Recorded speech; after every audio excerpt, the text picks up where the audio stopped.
Those interesting headlines that the newspapers have for us this morning. We're joined by a human rights defender who is the chair of Conscience African NGO operating in the littoral and the northwest regions of the country. Amadou Tante is joining us this morning. Good morning, Amadou Tante, and welcome. Once more, good morning, Mr. Lasha. Good morning to the telespectators of my Mesa Prime Television.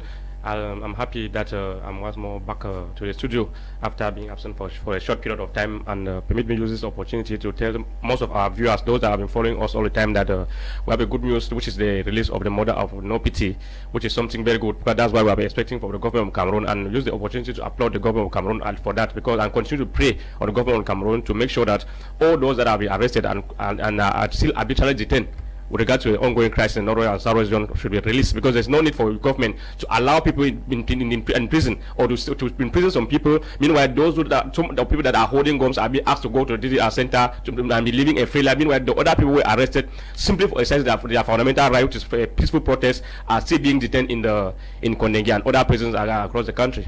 Do you think that the release of those who have been detained in connection to the ongoing socio-political upheavals will appease the guys who are carrying guns, or appease the population of the northwest and southwest regions of Cameroon?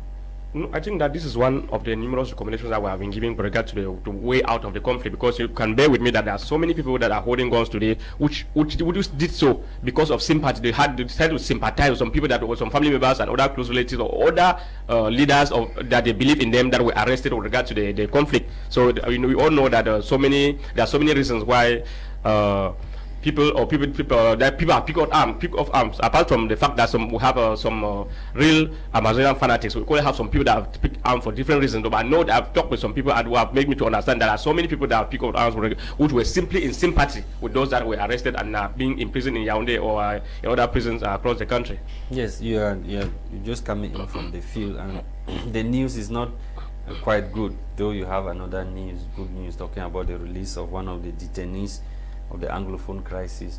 Now we are talking about a series of killings that have taken place in the northwest and southwest. Northwest in particular. The southwest has been quiet for like 2 weeks now. We are focused on the northwest region. The vice principal of a government bilingual high school in Mbui division kidnapped, later tortured and killed. The second deputy mayor of Balikumbat, who was was a principal of one of the government schools in Bamunka and Dog. He too was picked up and later killed, and the corpse was seen after 10 days. Now we are talking about another 15-year-old girl who was shot and killed in Bamenda, and the crime of the girl was she was pleading on the gunmen not to kidnap her father. At the end of the day, they picked up the father, went with the father, and still killed her. Now 5 persons shot and killed in a popular drinking spot in Bamenda. This series of killings, do you think that the release of the people you are saying they should release will help stop these guns from smoking, what we are seeing?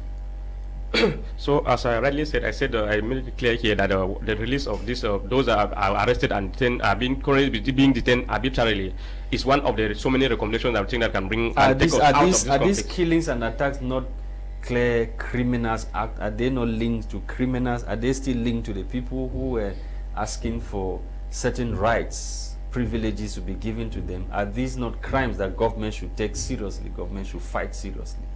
Actually, that's what I've been talking here, because first of all, I say that I condemn in strongest terms all acts of atrocities or gross human rights violations that have recently been perpetrated in this region, be it in the West region or in Kumbu or in the Gov't division or in Bamenda, because those acts are unacceptable, whatsoever be the motive behind, because there's no justification for targeting civilians during war. Civilians are not supposed to be a target, so there's no justification for that. But these things, fortunately, is happening at a time when the Cameroon government is among other states that their human rights situation was looked upon on the 14th of November in Geneva, Switzerland, because there is what we call a universal periodic review that always takes place of each country after 4 years. In this situation, they look into human rights situation of different countries, and Cameroon was one of the countries that their human rights situation were being looked upon this 14th of November. And that's why we came out, we in collaboration with Amnesty International, we made some recommendations. So to the different states, United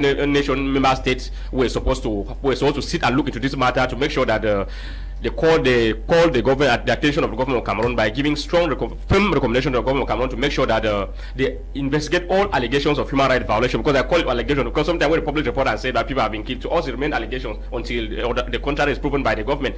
Call attention of the government to make sure that they publish all they carry out thorough investigation to ensure that they identify, arrest, and prosecute the perpetrators of these human rights violations, and equally make sure that the government do everything possible to enforce the protection and respect of human rights in the country. From that meeting you are talking about, it was also revealed that there was a call on the government of the Republic of Cameroon to